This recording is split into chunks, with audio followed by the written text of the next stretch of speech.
Wow. Well, what's up, y'all? Happy Saturday. Good to see everyone on. Y'all know the vibes are book club. We do every Saturday morning. We are currently diving into Start With Why by Simon Sinek. We're on part three, covering chapters 6 and 7.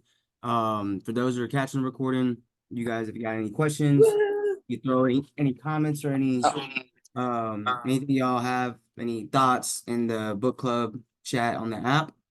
But I appreciate y'all hopping on. I'm excited for today's discussion. Who would like to kick us off? I can kick us off. All right, girl, you got it.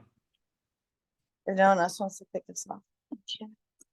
Um, so chapter 6. Let me get my life together and pull up my. Let me start off by saying that chapter 7 made me cry. I don't know if y'all that happened to y'all. It happened to me. So chapter 6, the emergence of trust. Hold on, I'm pulling up my notes.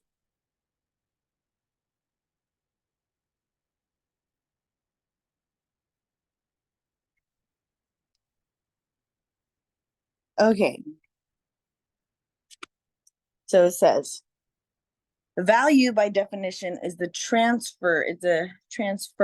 of trust. So basically what I got right here, it says, what all great leaders have in common is the ability to find good fits to join their organization, those who believe what they believe. So basically it just talks about how when it's like we're not looking for people to join our business or to do business with who we could just convince to buy our product or convince that our product is valuable. We are looking to do business with people who believe what we believe in, who have the same values that we do and the same beliefs that we do. And whenever we're able to clearly articulate and communicate our why, that's when we're aligned with people who believe in what we believe in. It says, when motivated by why, success just happens. The Wright brothers excited the human spirit of those around them. So it just talks about how, like, when the Wright brothers, when they were creating the airplane, the other, like, their competition, quote unquote, only cared about being famous, only cared about just getting like all the recognition, didn't really care about the why. And the Wright brothers did. And the Wright brothers didn't have all the resources that the competition had, but they had a clear why. And so they were able to inspire the people around them. They were able to get help, and they were able to just like continue, like keep going. Like it said, even when they went up in the air and they like practice over and over and over again, they would bring different parts with them, like of the plane, because they just knew that they would probably fail and they would have to keep trying over and over and over again. Versus their competition, he failed and he just gave up. Like once, like he just gave up basically. I think it was just talking about how the Wright brothers, like once people started to know like that the Wright brothers were out here doing their thing, the other guy was like, oh, what? Like, so I'm not the first one to ever do it. I don't want to do it anymore. So he just gave up. And that's why the Wright brothers were successful, because they were focused more on their why. So, and innovation happens at the edges. The most innovative organizations give their people something to work towards. So it talked about how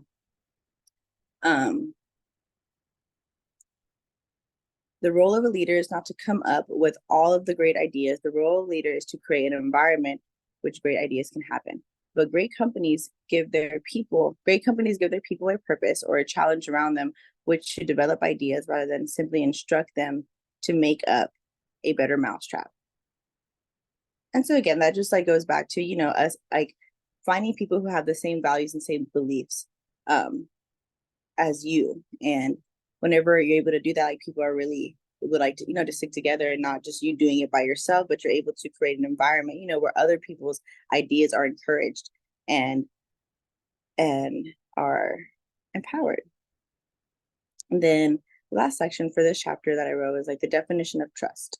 No risk would mean no exploration, no experiment, and no advancement of the society as a whole. That's a remarkable concept. Only when individuals can trust the culture or organization, they will take personal risk in order to advance that culture or organization as a whole.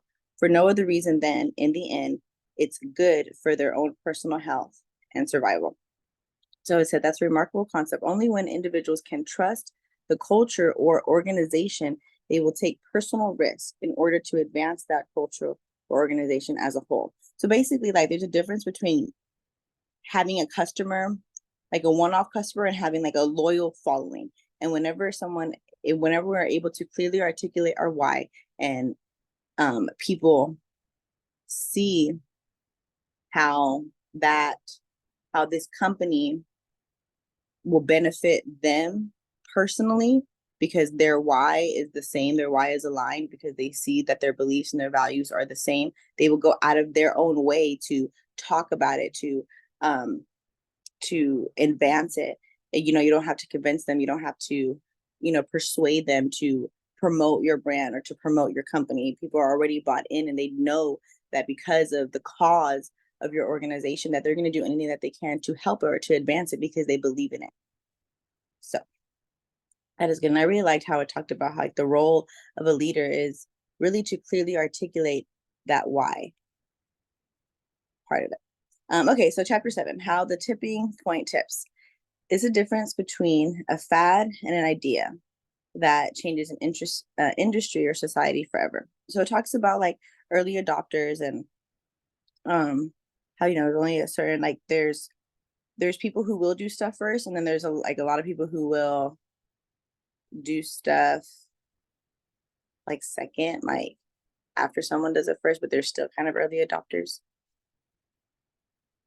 I know there's a lot of that. Okay, so don't forget, loyalty is when people are willing to suffer some inconvenience or pay a premium to do business with you.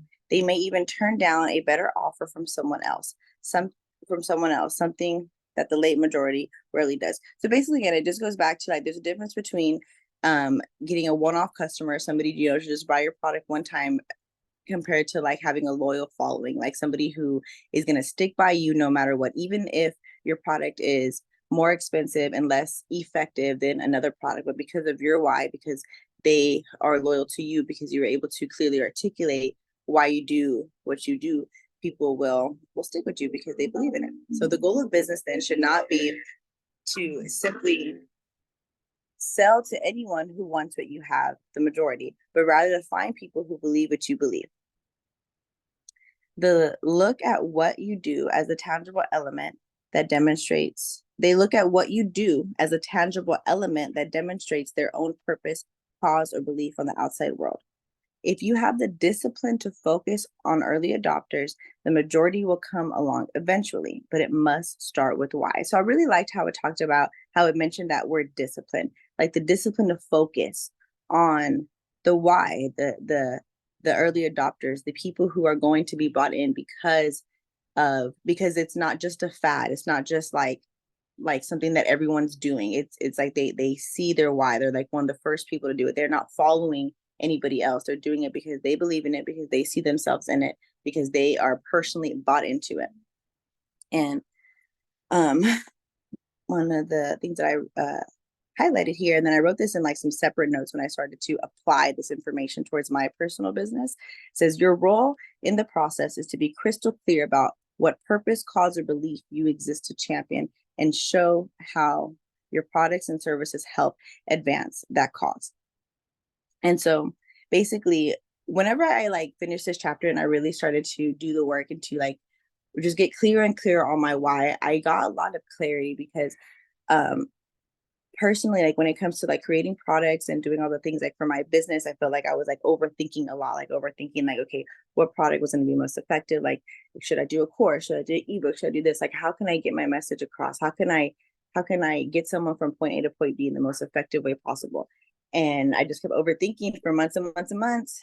And so whenever I started to dig deeper on the why, I like really just allowed myself like to get into it and to just like tell myself like, okay, Amber, like, why are you doing this? And then I went through a journey where I realized that my original why, the why that I've been saying this whole time, was actually extremely shallow. Like, I don't want to say extremely shallow, but I just feel like I've, done work where I've gotten deeper. I'm like, okay, because my why, quote unquote, this entire time, like if you were to ask me like what my why is, like why do I do what I do, I always say like because my family, because I want to create generational wealth for my family because I want to, help heal my family. And I realized through this process that that's really the result.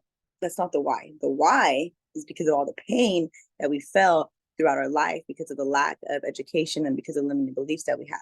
And the result, what I want to give my family as a result of being healed, is the generational wealth. And so I've gotten a lot of clarity with that. So when I was applying this info and I started thinking more about the why and more like, okay, like what is the real purpose of this? Like from to really get someone to point A to point B, I really started to feel what this chapter was saying about how the what and the how, the actual product really does not matter whatsoever. Like I could have an ebook, I could have a course. It really does not matter. What matters is why we're doing this. And so I started to realize like, okay, my job as a leader is to clearly articulate that why. And so then in the last part of the chapter, which is the part that made me cry, was when they were talking about Dr. King and how he just had absolute conviction and clarity of his why, his ability to put his why into words. And so it said people heard his beliefs and his words touched them deep inside. Those who believed what he believed took the cause and made it their own. And they told people what they believed, and those people told others what they believed. Some organizations, some organized to get that belief out more effectively. They showed up for themselves. It was what they believed. It was what they saw as an opportunity to help America become a better version of themselves. It wasn't the details of his plans that earned him the rights to lead. It was what he believed and his ability to communicate it clearly that people followed.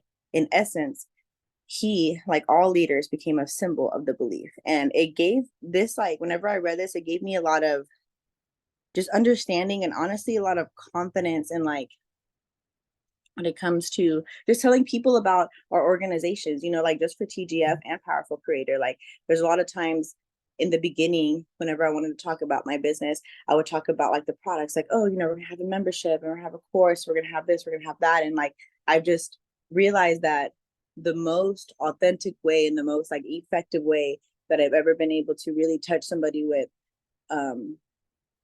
is really just to talk about the why. Like scratch all the products, scratch all the stuff that we're gonna get. It's like this is why we're doing this. And whenever I've connected with somebody on this is the purpose, this is the why, and this is where we're going, that's really when I've really been able to just really connect with somebody on that and like, grow a community based solely off of that. And so at the end, it said, more than anything else, what Martin Luther King Jr. gave us was clarity, a way to explain how he felt.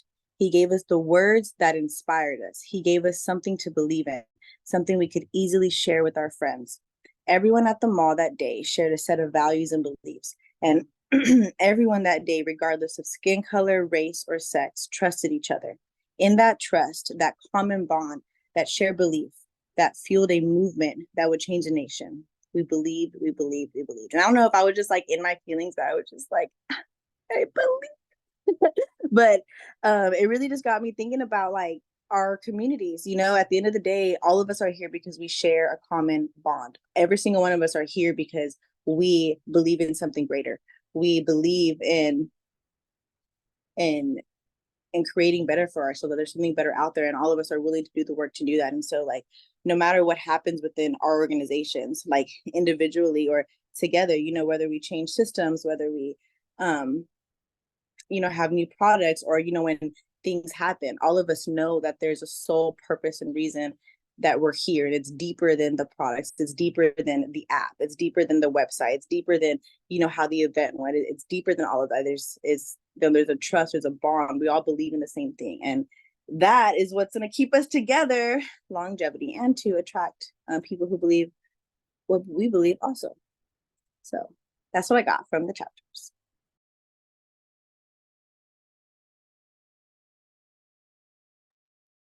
And I could popcorn someone. Who wants me to popcorn them? 1, 2, 3, Kelsey.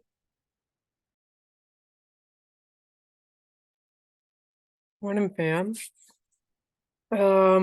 Yeah, I've been listening to these 2 chapters past couple days, and I have to go run over and help some neighbors with a few things here soon, so I'm gonna keep mine short. But yeah, in chapter 6, you know, it is really about, like Amber said, building.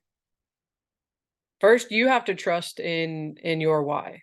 You know, even if it does change over time, but you knowing within yourself why you do what you do, and then going from there is really um the process of qualifying and disqualifying people. The little section, it was kind of in the beginning of the chapter that really stuck out to me was the guy who went to explore the Arctic, I believe. And you know, instead of being like, oh, you'll get to go travel the world and be with cool people and it'll be fun and blah blah blah, like he literally advertised it as, you know, this is going to be difficult. You're not going to be able to get paid much. You're going to be cold. It's going to suck. You might not even come home, but this is what we're doing. And, you know, he was qualifying and disqualifying people instead of just, um, you know, trying to find people to come with. He wanted to find the right people for what he was doing. And so the crew that he ended up having, nobody died. They had a successful mission. Everybody made it home. And that's because of the way that he was marketing or advertising for the expedition that he was going on. He wanted to find the right people. And I think once we are clear on our why, we need to do the same thing. You know, I know for me personally, I don't want just any random Joe Schmo off the street who wants to make some money to, you know, be a part of my team and my organization. You know, I want to find those people that have the same beliefs, have the same, you know, determination that, you know, I hold myself to, that Austin and I hold ourselves to within DMM.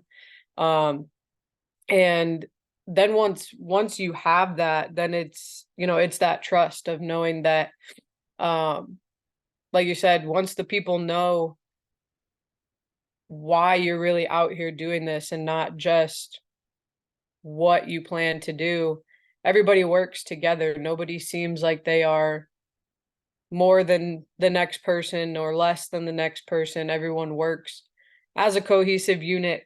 And then chapter 7 was kind of the same thing. That Martin Luther King story really stuck out to me as well. Because, you know, they said back when he made that speech, they didn't have social media to plaster, you know, these invites to come listen to him speak. And um, they didn't send out invitations. It was literally just one person or a few people who knew about it, felt passionate about it, and really felt like it was something that resonated with them, and it spread obviously now to, I mean, even still now, to a worldwide, you know, feeling that people still carry and still value to today. And so that's why, you know, leading with your why is super important. Sorry, I'm getting texts about heading over there, so I'm gonna keep mine super short. I appreciate everybody. Giselle, I don't know if you have anything to share. If so, otherwise, Austin, you can take it if Giselle's not available, but I gotta run next door, y'all.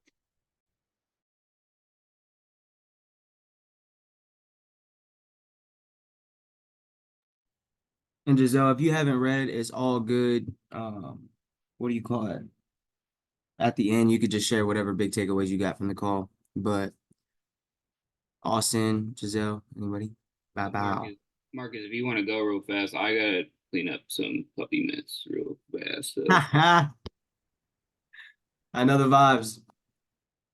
Yeah, bro. So, honestly, I really like chapter 6, y'all. Especially when it comes to trust. There's something that I tell a lot of people, especially as I meet individuals And I stay very transparent upon my intention with creating these relationships, whether it's in business or not. If I'm doing life with you, like there's a reason behind it. And I tell people all the time, like, I don't look for trust. I seek those who are willing to build trust. Like it takes time, it takes energy, and it's extremely important, but trust can be built, it's not found. And I'm grateful for the trust that I've been able to build with everybody on the call here currently, but also um, with individuals who I have met and who I have actually gotten into relations with in and outside of business. So with that, let's see, I highlighted something I wanted to talk about here. I like the subtitle of that real trust. Real trust cannot be, comes from things you cannot see. So a lot of individuals always try to seek these things outwardly rather than understand that, as Amber was saying, it's a lot deeper than the thing that you do. It's a lot deeper than the things that you offer. It really does come down to actually seeing and connecting with somebody. On 110, I highlighted, it said that trust matters, period. Trust comes from being a part of a culture organization with a common set of values and beliefs. Trust is maintained with the values and when the values and beliefs are actively managed. And I thought that was definitely something that I've been learning as a leader, especially as our team has grown, has shrunk, has grown again, and has stayed in a continuous, like progressive path towards where we're all headed. And in that, he said that the reason why it needs to be managed is because if people do not trust that a company is organized to advance the why, then their passion is diluted. And when the passion is diluted, people show up to do what it is that they are supposed to do, worrying primarily about themselves rather than the entire vision or the mission at hand. There's a reason why from jump, y'all, before I met any of y'all on this call, except for Mikhail, crazy. I mean, I already knew Amber, but we hadn't reconnected just yet. But I like since the beginning, I continuously have always, what's up, bro? Always repeated the vision of like a positive, empowering community and environment for people to get exactly from where they're at to where they truly want to be, and do so with faith at the center, and do so with people that actually treat you like family, love you as you are, and don't accept you for for remaining there, pushing you to be better. And in doing that, I know that type of influence affects the generations that are to come. I know that type of environment affects the actual legacy that we leave for our families. And um, it just reminded me that if you fail to manage the trust, then people start to worry about themselves. And I was able to do um, some intro reflection because it said that it is the invisible trust that gives a leader the following they need to get things done. Right. And in the process, like at the end of the day, like we all have to become people of influence, and being a person of influence is somebody who has value. So working on yourself continuously and then showing people that you trust you yourself, you can help people understand that they can trust you and the reasons why you're doing what you do, the reasons why you'll stay up late at night to get things done, even if it goes unnoticed. The reason why you will hop on call after call after call with individuals who probably will quit down the line. And it's okay because you understand the main reason why is a lot bigger than something that you can tangibly grasp your hands on. And that essentially allows for people to stop making it about themselves. As human beings, like we're really selfish individuals. It's usually the me show. And for over 95% of the population, it remains that way. So creating that kind of change, I believe it starts with trust. And that's why I really felt like this chapter was extremely powerful, because the influence of others helps create the growth that you're looking for.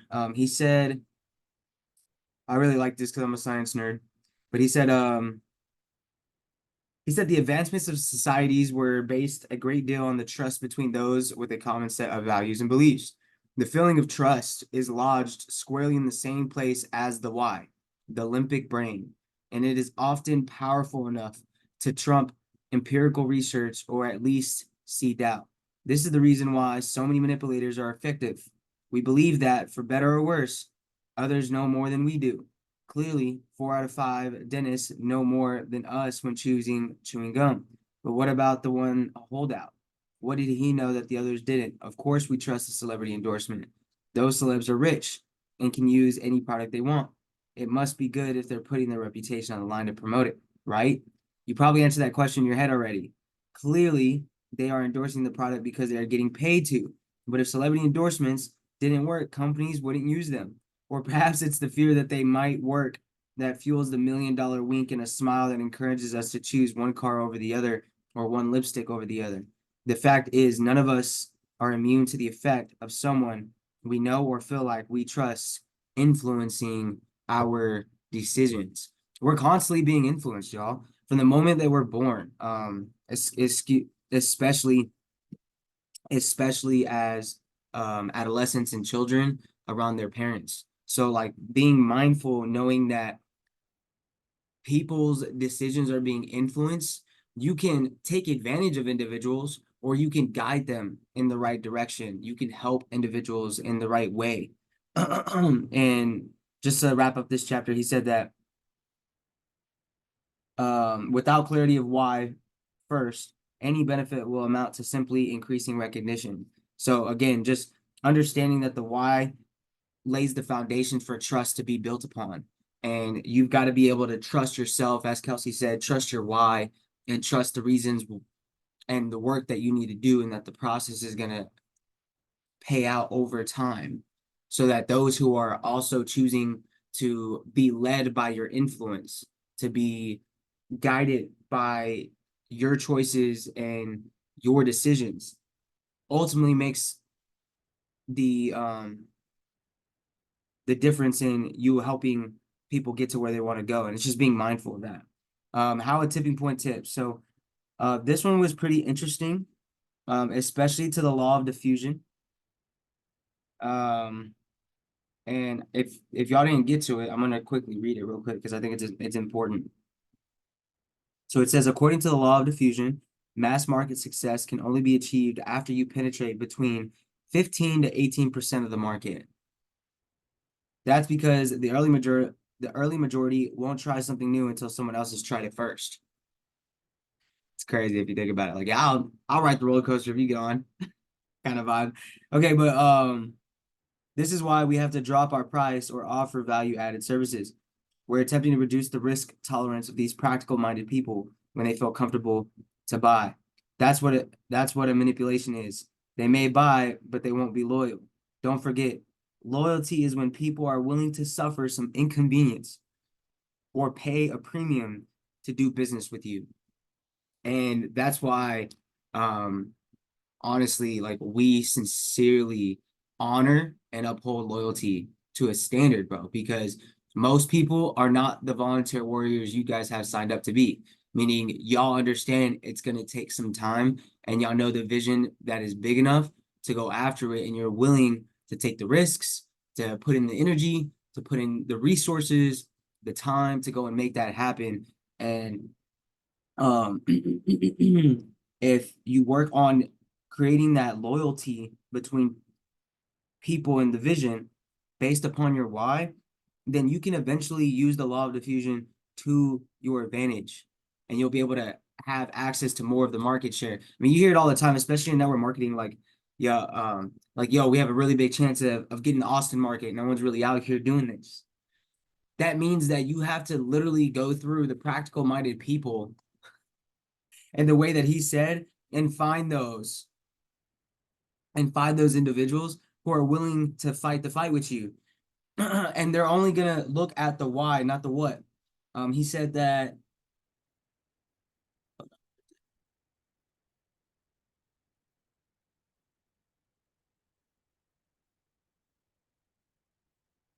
Okay, cool. He said that the percentage of people who share your beliefs want to incorporate your ideas, your products, and your services into their own lives as what's to their own whys. I don't know if like that went over some of y'all's head, but it's pretty big. So I'm gonna repeat it if you missed it or you didn't hear it. So the percentage of people who share the beliefs and want to incorporate your ideas, your products, and your services into their own lives as what's to their own whys. It's really lit when you think about it. He's essentially saying when you know that there's somebody who shares the same common beliefs and perspectives that you do, you also can be reassured that they probably want to instill a lot of the same things that you have done or are doing into what it is that they've got going on, because that what will help them accomplish their own why. But as a leader, you got to take the time to actually figure out the why. That's where the trust comes in. That's where the loyalty is built, because you have the connections behind it. He said, they look to what you do as a tangible element that demonstrates their own purpose, cause, or belief to the outside world. Their willingness to pay a premium or suffer inconvenience to use your product or service says more about them than it does about you and your products. I was like, right there, Simon. Let them know, bro. I've never read this book before. It's crazy. I've only just like listened to educators. I know, my guy, you need a haircut, bro. My guy's throwing. And I'll break your finger. Tired of you and your wife doing that to me. It's rude.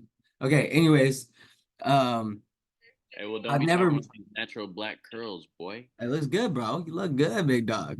I didn't say anything. I'm just saying, I know you like the cut. Okay, but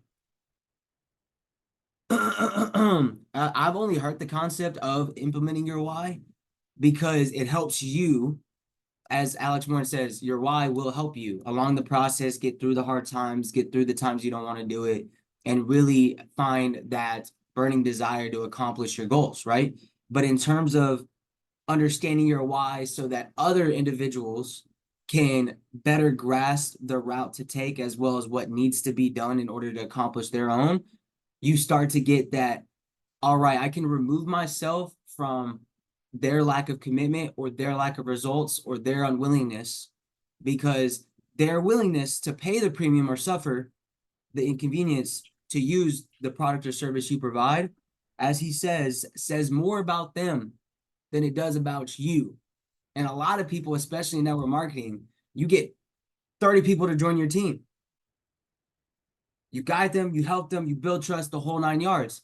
And then you see what it is that they've done or what they choose to not do over the course of you doing it with them. And you start looking at you, as you should, because in the mirror, we're our own greatest accountability partners.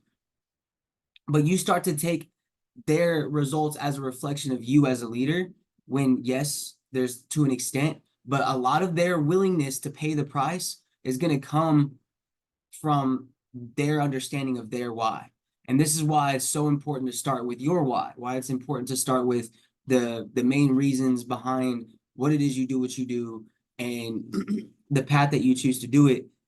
Because whenever you go through the 90%, the 95% of people who think with the practical minds, rather than, hey, this is a risk I'm willing to take, you can start understanding that, hey, that's not a reflection of me. They just need some help in this regard. Let's keep showing and being the example. I don't know if that's making any sense to anybody, but that's honestly what I got from that part. And it was a nice little light bulb. Like, I learned that part through experience, and I wish I read in year 2 of my understanding, because I would have saved myself a lot of hurt. I literally hold myself to a standard, and there's some people that I really want to see win. There's a lot of people I really want to see win. So when I don't see them paying the price or having the willingness to actually go through the premium and suffer to actually get to what they want, I view it sometimes as a reflection of myself, when this thing was a great reminder that at the end of the day, it's a reflection of who they are, which says a lot about what they got going on. And you can be mindful and be able to categorize individuals in that route. The last thing I wanted to touch on was that when you start with why, those who believe what you believe are drawn to you for very personal reasons. It is those who share your values and beliefs, not the quality of your products, that will cause the system to tip. Your role in the process. Your role in the process is to be crystal clear about what purpose, cause, or belief you exist to champion, and to show how your products and services help advance that cause. When you have an absent why, your commodity status literally falls, is what he was saying. So, y'all, all we have to keep doing is keep showing up. If you aren't already, get crystal clear to your purpose and what it is you're actually wanting to do. Purpose is different than passion. Your purpose can be fueled by your passions, but your passions are mostly emotions or feelings. Meaning you can be extremely passionate about something, but if you're solely following your passions, you're gonna miss your purpose. And I feel like a lot of the lack of clarity comes from mixing up the two. If you're clear on your purpose and you stay true to that, you will operate with the why in mind so that you show others how your products and services are worth the price that needs to get paid. How you show them that your values and your beliefs will help you champion what it is you put your mind on. It's honestly crazy we did do this in 2022. I remember that as well, bro. But yeah, anyways, these two chapters are something serious in my opinion. And there's a lot deeper than I expected based on the titles.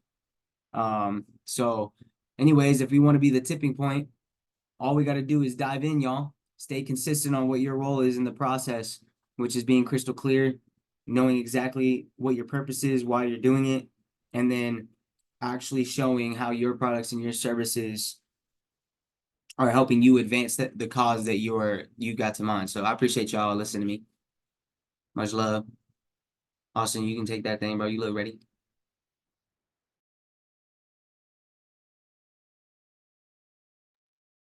What is going on, fam? Yeah, I mean, a lot of what I got from it was already touched on. So what I will say though is that trust, especially for me, is a big thing. And like if you don't obviously have any trust or have built that trust within your own life, like relationship wise, even outside of business, um, like those relationships aren't going to last for very long. So I've definitely had a lot of personal relationships with either friends or significant others or even family members um that there was or is no trust. So the relationship and the dynamic changes. So if you want to go out and build a successful business or organization or team or whatever it is that you're setting out to do, I think, let me see here. In chapter 6, the part I'm looking for specifically, well, how he referenced the, I don't know if I heard anybody talk about it, but how he referenced that Continental, the old airline, it had let's see here, so I don't misquote, but it says that business or that airline had, looking for the number here. I cannot find it. You talking about the Southwest airline, bro? Continental airline, but yeah, it's in the same story. I think it's, if I'm not mistaken, it's like it had 10, I want to say 10 different CEOs. Yeah, there it said. It went through 10 CEOs in a decade. And that's because everyone was focused on what was wrong with the company per se, or what they thought was wrong, or what the biggest issue was. Like they were talking about, oh, when it's profitable again, then I'll worry about everything else, or whatever. But all of that could have been fixed with just developing that trust within your employees, or the employees of the company. So when his last name Bethune, I forgot his first name, but Gordon Bethune, he took over Continental Airlines as a CEO. And where he had the success is he started treating the employees better, which in turn made for happy customers. And the whole reason he was able to do that was because he developed that trust, and by obviously doing what he said he was going to do, and keeping the why of exactly why he wanted to, like why he was even the CEO of Continental in the first place, in the forefront of everybody's mind. And he helped the employees to understand exactly why it is, or what exactly that they wanted to accomplish and why. And so he set out the clear, I think Marcus talked about it, but he set out a clear, like a clear plan for everybody, and a clear vision, so that people could really understand, like how it is that it was supposed to be run, and what is the most important. Because like if you have an organization and you don't develop that trust with first and foremost your team, or I guess if you own a business where people work for you, your employees. But as far as like our business goes, we work alongside people, and we do not only business but life with them. And if you can't trust the people that you are in business with, it is going to not only hurt your business relationship, but it will hurt your personal relationship as well, in my experience. So if you don't keep that trust, or it can, I guess, in most cases, if you don't keep that trust and that I guess openness and communication, with the people that you are actually doing, your business with, your business will not succeed long term. Definitely, you could definitely have some short term success with, whatever it is that you are endeavoring in, but it says too that, I guess, to get to the point is, I know it talked about it in the last part as well. I can't remember what chapter specifically, but where he had success, and where I've seen a lot of leaders in our industry have success, is that the why and the what and the how were all in alignment with each other. So, where, I don't know, where I've seen people falter, I guess, in our industry, in our business, is that especially I've seen it in my own self too, like within my own progress, is I haven't always kept the I guess vision clear at all times, and there can be some confusion when like those things aren't in alignment. So if you're not everybody is on the same page, not everybody is under the same understanding, or maybe the vision changed for some people, and if none of that is aligned with each other, and not everybody understands things the same way, then that trust can start to be worn on, I guess is the term that I'll use. But obviously throughout these two chapters, like that is like the biggest thing that I took away from it, is that trust is obviously the foundation for any successful business. Because if you can develop that trust not only with your partners, but with your, either customers or your employees, whatever the case may be, you will have a lot of long-term success. And I guess the other point I really wanted to touch on too was the which I guess is kind of make it hit home again and kind of reiterated it for me inside of this business, inside of network marketing, is that we are, and I know other people have touched, I know Kelsey did, and Marcus, I believe you did as well, but, and I think Amber did too. But finding the people who believe in what we believe, and people, like I've heard it over and over and over again since I've started in this industry. We're not looking for everybody. Now, this is not for everybody. This is, and as you can see, it's not for the faint of heart, and it is going to test you. And so we're just looking for people who believe in what we believe, and we're looking for people who believe, or we're looking for the people who are looking for us, essentially, is what, you know, I've heard since pretty much day one. So, you know, if not, I mean, if you're just looking for anybody and everybody, like your business isn't going to thrive like you expect it to, because people are just going to be in and out. They're just going to come and go. Like I've seen through many people's teams and things like that. Like, yeah, cool. It's cool to like get people started and get them in the system, but it's about the retention, and it's about the relationships that you develop, and the trust, and the overall atmosphere of your business. You know what I'm saying? And that's why I think that TGF and a couple other of the squads in particular, inside of this company and business that I can think of, have had the success, because it has always started from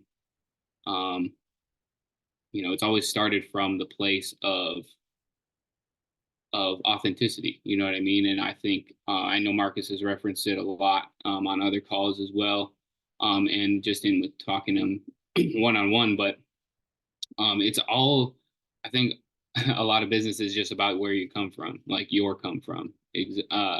Because like if you don't have the right intentions and your motives aren't right, then what you do and your actions won't reflect, I guess, what it is. You know, they might not align with what you say. You know what I mean, necessarily. So if you're not, you may say the right things to the people who, you know, you are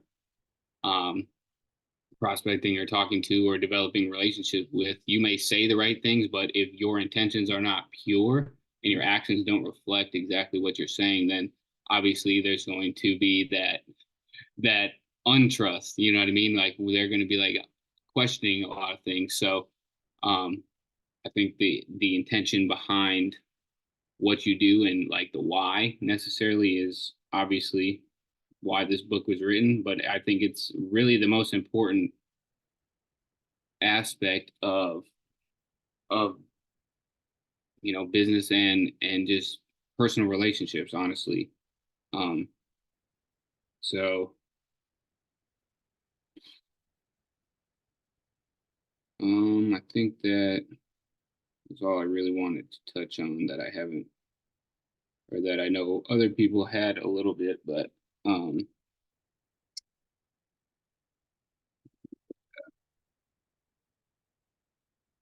yeah.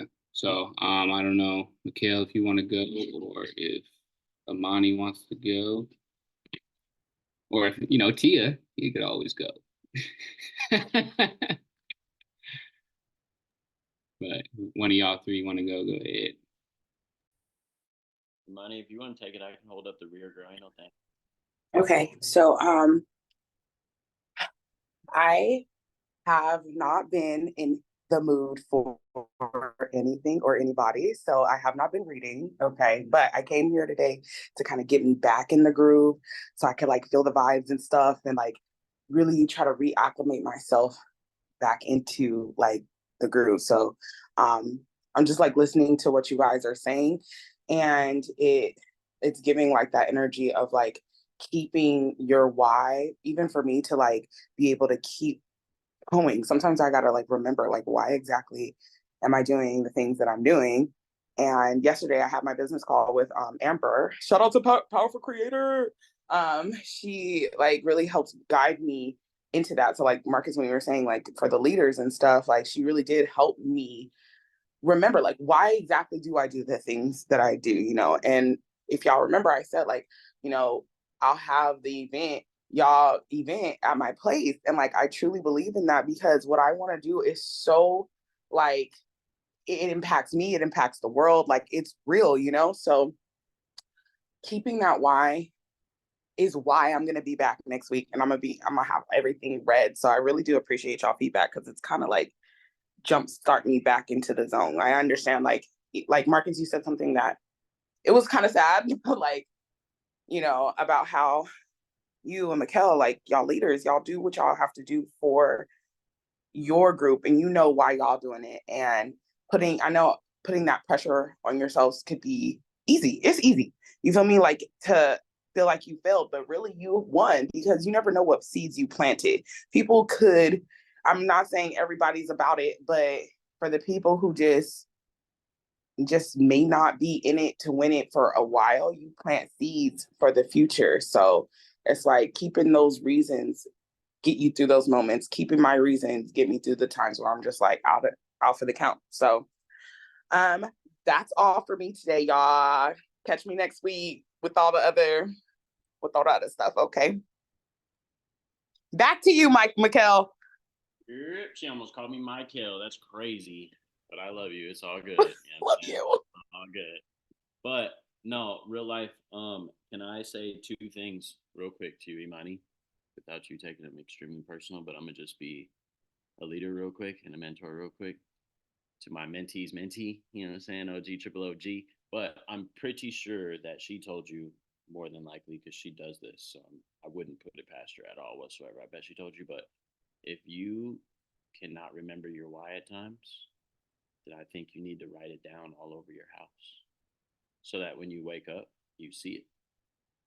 When you walk into your living room, you see it. When you walk into the kitchen, you see it. When you walk into the bathroom, you see it. When you walk into your office, you see it. When you get in your car, you see it. My pastor, who literally texted me this morning, shout out to my pastor, y'all. The guy who got me started in network marketing sent me a picture of my book this morning and said that he used chapter 8 in his lesson last week because now he's a paid professional speaker. It was dope.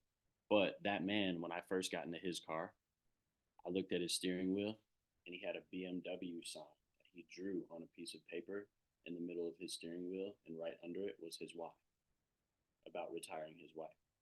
And he kept that thing on there for the 8 years that I was in World Ventures with him. The paper looked matted and ratted, and every once in a while we would replace it, type of vibe. But he wrote it down to stay front of mind. And then the other thing, like when it comes to me and Marcus, one thing that we're really big on is commitment. Period. And we Hold on, I talk can't about, hear you, bro. I'm sorry. oh, my fault. So I said one thing that's we are really big on is commitment. And commitment literally just means doing exactly what you said you would do after the feeling that you said you would do it is gone. So remind yourself of your why and your commitment when you get into spaces like you're in right now. You know what I'm saying? Because then it pushes you to just get up and do what you got to do, even though you don't feel like doing it. I promise you, there have been many a days over the last just even 90 days that I know for a fact Marcus and I have not felt like doing absolutely anything. We did not feel like hopping on the call. We did not feel like prepping for a value session. We did not feel like updating any programs or pages or websites or none of that. We didn't feel like doing anything because we had a lot of life going on. But at the same time, it's all about commitment. So I'm not stepping on no toes. I'm just giving you some ammo for future as you continue to shoot your shot. You know what I'm saying? So just want to end that on a positive note. But all love, girl. With the book Appreciate though, I ain't gonna you. lie. Hey, definitely, like girl. But with the book though, y'all, I ain't gonna lie, you guys. I mean, Marcus read half the freaking reading, so like y'all really killed it putting this thing together, and it's dope to honestly see all of the points being driven home. So I'm gonna just do my thing that I every once in a while do, and just kind of relate it back to the business that we're building. Um, it talked about like we just shout out to Austin, he just covered trust, and it's crazy because when you look at what he was talking about in trust,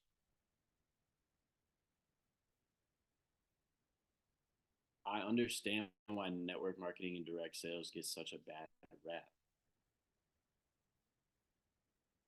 When he talks about incentivizing people to go and actually tell the vision, when he talks about trusting people and people just getting it, You know, there's a percentage of people in network marketing that just get it. There's a very bigger percentage of people that literally just don't when you show them. And it makes this business, quote unquote, hard. But ultimately, it literally is just the culture. We attract warriors. We attract those people who are resilient into direct sales, into network marketing. Why? Because you have to have rhinoceros skin in order to win here, period, point blank. But in that, it's not, I've always said this about entrepreneurship, it's not better than having a job. It's literally just different. So it was dope to literally just read those words because that's exactly what it is. It's like, it's not like France is better than America or America is better than France. It's not like TGF is better than Digital Dynasty or better than Team Ambition or better than Run with the Winners. Like, no, we're literally, it's just different pockets of culture ultimately. Network marketing, I Am Mastery Academy versus GFU versus any one of these other network marketing companies out here. It's just a different culture. None of them are better than the other. Yeah, the compensation plan might be a little bit better here, quote unquote, but what is better? Because there's pluses and minuses with everything.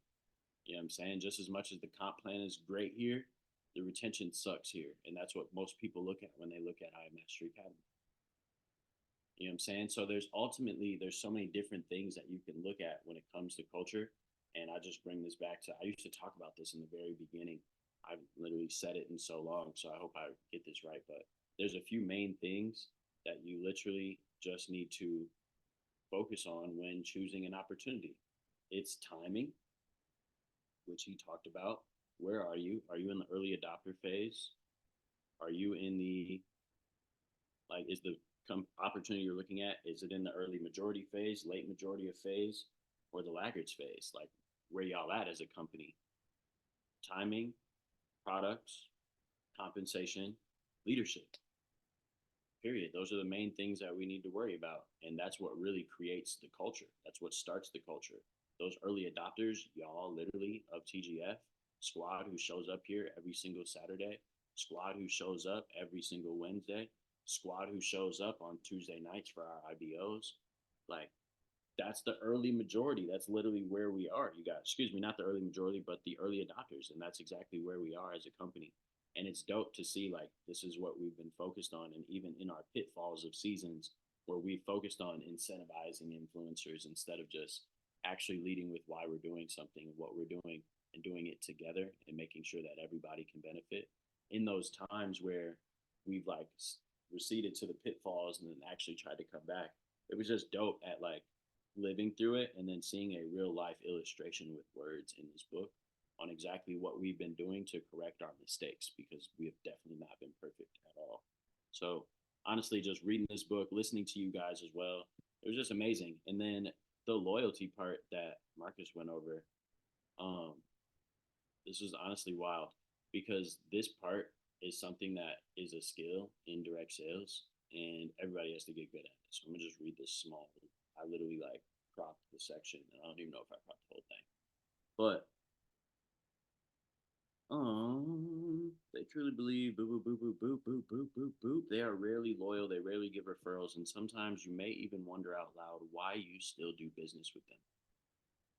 They just don't get it, our gut tells us. The importance of identifying this group is so that you can avoid doing business with them. Why invest good money and energy into to go after people who, at the end of the day, will do business with you anyway if you meet their practical requirements, but will never be loyal to you if you don't. That right there, I heard Marcus touch on it, but it just screamed volumes to me because, like, indirect sales, you kind of have, like I said, you got to have rhinoceros skin. And ultimately, you have to find this balance between having a heart and having ambition. And in that, you like, there's times where you're like, yo, why the hell are is nothing going on? Like, why, like, what's good? What are we doing here? I've been asked this question by a few of you on this call before. You know what I'm saying? And ultimately, what it literally comes down to is exactly what was just put in the chat. Who put that there? Marcus, keeping standards and leading with love. Period. That's what's needed at the end of the day. Keeping standards and leading with love. And if people fall below the standard, stop giving them your time. 80% of this business, of your business, will be built by 20% of the population within that business. That is natural law. It's the 80-20 rule of life. It is natural law and how it goes. Go call Joey and ask him how much of the percentage of his business actually produces the monthly paycheck that he makes every single month. Call Alex Morton, call Richard Ustra, call anybody majorly successful more than anybody on this call, and they'll tell you the exact same thing. And what it comes down to is you have to focus your 80% of your time low key on that 20%, because or else anything other than sales and marketing is literally procrastination. If you're actually trying to build your business, if you're actually going after new referrals, what did Simon Sinek say? The only way to really go get new business is to prospect and go get new business. Period. So with that, you've got to focus there. And when you realize in this business, like as people just don't do what they say they're going to do, you've just got to be extremely real and keep your standard. And literally just pay attention to the time that you're spending with people, pay attention to the energy that you're giving people, and move accordingly as well. And let them know, hey, it's the stand. You meet the standard, of course, you're going to get that percentage of the time. But that's why I've always respected Joey Wilson. For a long time in my career, I used to get emotional about it. He used to be like, dude, I thought we were friends. Why are you not trying to kick it with me? Why do you not answer the phone? Why are you not trying to help me do this, that, and the third? And it's because, bro, you're literally not producing at all whatsoever and haven't in a year and a half. I love you, bro, but like, bro, my family still got to eat, my guy. You know what I'm saying? Like, no matter what. And I've always respected that, even in times where I've gotten butthurt, no matter what. I've literally called him and told him when I was butthurt about it, like, yo, I'm feeling some type of way. And he would just be real and literally just let me know, like, bro, how loyal are you for real, for real? And I had to really check myself. You know what I'm saying? We even had conversations in Arizona as well, just to really check myself and see where my heart was at and see what I wanted to do, why I wanted to do it. And if I wanted help, was I following the help's lead? Period. And so it was dope, honestly, to just literally recollect these chapters. And as we all go forward in all of our individual businesses as well, I know a few of us on here are doing network marketing and actually diving into direct sales, actually going and making our name for ourselves in that arena. But I also know a few of us have different plans. So ultimately, though, the lessons are the same. You know what I'm saying? You're going to build a team, and still 20% of the team is going to do 80% of the work, no matter what. So it was just dope to honestly look back and understand, like, yo, at the end of the day, don't focus on the what, don't focus on the how, lead with the why, lead and honestly focus on the early adopters so that you can use those early adopters to go forward instead of trying to just go after the big leaders. We all want huge, of course, we want somebody to come on our team and blow it up, put in 3,000 people their first 90 days. Of course, we want that. But in order to get to that moment, you literally have to start with the early adopters, start with the people who are placing in 1, 2, 3, 4 at a time and build upon that. And eventually you hit that season where things just happen and you exponentially grow. And it's because you have enough early adopters believing in the why. Then you got the early majority as well coming in and be like, okay, this is working for them. Let's go make it work. And you have a mass of people invited. This is literally how Joey went chairman 50 to chairman 100. They were on a boat. This man, Alex Morton, called him in the middle of Cabo and was like, yo, I need you to be at the chairman 100 meeting next week. He's like, dude, I'm 1,200 away. This is 7 days away. And he's like, well, bro, rally your squad together and get it done. So that's exactly what he did. He rallied the squad together, and over 7 days, everybody put in a couple. Not a few of the leaders literally put in hundreds. It was literally everybody put in a couple, and that man cracked chairman 100. If you all come together and do things, you can do way more ultimately. And that's why that story about Continental ended that way. He's like, yo, I literally made it so that everybody in the paycheck was going to see these freaking benefits as the company does well. And every single time that benefit comes, they're reminded of the why. It's literally written on the check. That was dope to be able to see, because ultimately, yo, this is like conversations me and Marcus been having recently. Like, we're talking about everything that's going on with Bitcoin and realizing, like, yo, what if the 9 of us went and saved up, hell, 2 racks, 3 racks, 5 racks, and actually put it in together? You realize that we'd all own a single Bitcoin? We all go put up $5,000, that's $45,000. We own a Bitcoin and some change as a team. then as the proceeds go up from there, once Bitcoin hits $100,000, like as a team, we all just made bread and we could split bread, and we made back more than what we actually put in. It's a lot different than going and putting in 15, 20, 100, 200, 300, 400 bucks here and there and investing on your own. Everything works differently when you do it together. And ultimately, it's why we continuously have the tap in calls. It's why we have the weekly huddle calls, so that we can literally all be on the same page and move as a unit. Because that's what really gets it done. That's what creates movements. So I'm just ecstatic and I'm grateful and I'm honored that you guys believe in the vision that we have here at TGF to literally keep showing up. I'm honored at that, man. And we're going to keep on creating, keep on connecting, entrepreneurs all around the planet. 100,000 is just the first check mark. Period. We're going to keep this going as long as we can. This is a life mission. You know what I'm saying? Not a 3 to 5 year plan. This is a life mission, literally. So I appreciate y'all just really joining in on that mission collectively and working at it every single day, doing y'all thing and continuously progressing and teaching out of that progression to one another as well. Honestly, what we've created here is nothing short of amazing. And I'm grateful for the culture that we have. It's just different. So I just appreciate y'all co-creating that and my TED Talk for the day. So we're gonna get it in. Is there anybody else on the call who still has to go? Did I miss somebody? Giselle, possibly? Nay, say, hey. Nope, all good. All good if you're busy, Giselle. It's okay. We love you, girl. We appreciate you hopping on. But ultimately, y'all, it's game time. What chapters are we doing next week? Let me see real quick. Next book club. Saturday.